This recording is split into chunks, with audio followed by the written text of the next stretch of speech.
ರಾಜ್ಯದಲ್ಲಿ ಇನ್ನು ಮುಂದೆ ಅಹಿಂದ ಸಮಾವೇಶವೂ ಕೂಡ ದೊಡ್ಡ ಮಟ್ಟದಲ್ಲಿ ನಡೆಯುತ್ತಂತೆ. ದಲಿತ ಸಮಾವೇಶವನ್ನು ಕೂಡ ಮಾಡ್ತಾರಂತೆ.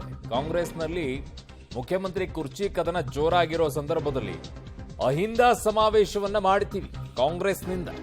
ಅದಾದ ಬಳಿಕ ದಲಿತ ಸಮಾವೇಶವನ್ನು ಕೂಡ ಮಾಡ್ತೀವಿ. ಕಾಂಗ್ರೆಸ್ ಪಕ್ಷದ ಅಡಿಯಲ್ಲಿ ಇದೆಲ್ಲವನ್ನು ಕೂಡ ಮಾಡ್ತೀವಿ.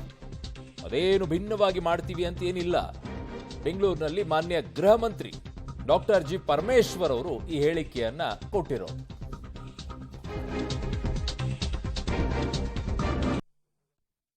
ಅವರನ್ನೇ ಮುಖ್ಯಮಂತ್ರಿ ಮಾಡಬೇಕು ಅಂತ ಸಿದ್ದರಾಮಯ್ಯ ಅವರು ರಾಹುಲ್ ಗಾಂಧಿ ಅವರ ಮುಂದೆ ಹೇಳ್ತಾರೆ ಅಂತ ಈ ಚರ್ಚೆ ಶುರುವಾಗಿದೆ. ನಿಮ್ಮ ಹೆಸರು? No comments. ನೋ ಕಾಮೆಂಟ್ ಅಂದ್ರೆ ಕುತೂಹಲ ಜಾಸ್ತಿ ಆಗಿದೆ. No comments, no comments, no comments.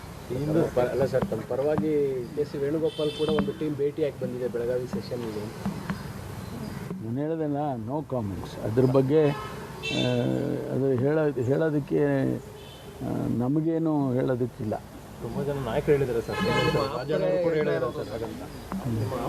ಬೇರೆ ಇನ್ನೇನು ಕೇಳಿ. ಸರ್, ಅಹಿಂದ ಸಮಾವೇಶದ ಜೊತೆಗೆ ದಲಿತ ಸಮಾವೇಶ ಮಾಡಬೇಕನ್ನೋ ಚಿಂತನೆ ಇದೆ ಕಾಂಗ್ರೆಸ್ ಎಲ್ಲ ಮಾಡ್ತೀವಿ. ಅಹಿಂದ ಸಮಾವೇಶ ಆದಮೇಲೆ ದಲಿತ ಸಮಾವೇಶನೂ ಮಾಡ್ತೀವಿ, ಕಾರ್ಯಕರ್ತರ ಸಮಾವೇಶನೂ ಮಾಡ್ತೀವಿ. ಪರಮೇಶ್ವರ್